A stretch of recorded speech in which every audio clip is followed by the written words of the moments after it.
নমস্কার বন্ধুরা, Priyanka Das family blog থেকে আমি প্রিয়াঙ্কা।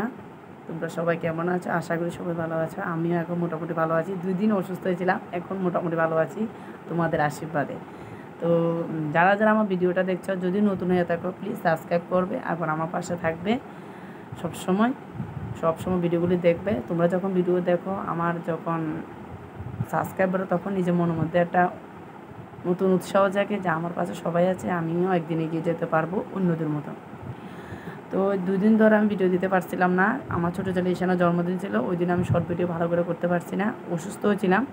তো জন্মদিনটা আমরা ঘরে করিনি, কারোরে কইছি না, নিজেরাই কোনোরকমভাবে সিম্পলভাবে সারিয়ে নিয়েছি। ঘরে করছি না। রাত্রে 8টার সময় আমি ভিডিও দেবো, রাত্রে 8টা বাজে, তখন গিয়ে ফটোটা কমপ্লিট করে মাস্টার যখন গেছে তখন গিয়ে কইতেছে যে আমরা বাইরে যাবো, বাইরে গিয়ে খাওয়াম, খেটে আয়। কিন্তু বাইরে গিয়ে কী করছে, মা আমি কেক কাটবো। তো কেক কি আর বলে কি কাটা যায়?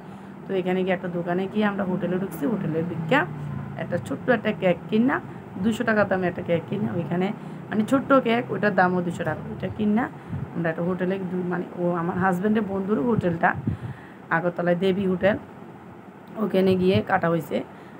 মানে প্রায় সময় আমার হাজব্যান্ডের বন্ধু বলে যে ফ্যামিলিকে নিয়ে হোটেলে গিয়ে কোনো সময় গিয়ে খাওয়া দাওয়া করা হচ্ছে না। তো ওই দিন হঠাৎ করে মনে পড়লো ঠিক আছে ওই হোটেলে যাই, ওই হোটেলে গিয়ে খাওয়া দাওয়া করে আসি। তো গেলাম ওইখানে যাওয়ার পর এখান থেকে কেকটা কাটার পর খাওয়া দাওয়া শেষ করে যখন আসার সময় ও বললো আমি সারাদিন হয়ে গেলো, আমাকে তোমরা একটা গিফট দিলে না। আমার জন্মদিন সারাদিন হয়ে গেলো, রাত 10টা বাজে, তখন ও বললো যে আমাকে তো একটা গিফটও দিলে না, মা বাবা তোমরা দুজনে মিলে। তো হঠাৎ করে রাত্রেবেলা 10টা বাজে কী গিফট কিনা যায়, এখন পুজো আসছে, যখন যেটা বলে সেটা তো বাচ্চাদের দেওয়া উচিত না। তো বললো মা আমার স্কুলের জন্য একটা পেন্সিল বাক্সা লাগবে।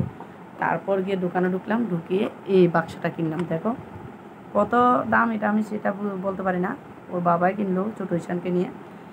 কিন্তু খুব দুষ্ট, গিফটের জন্য এটাই লাগবে। তো দোকানে গিয়ে ওই দাদাটা থেকে ওইটাই কিনবে।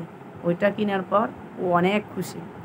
তো এটা বলছে ছোটরা যখন খুশি থাকে তখন আমাদের মা বাবারাও আমরাও অনেক খুশি থাকি। তো এভাবে তোমরা আমার পাশে থাকবে।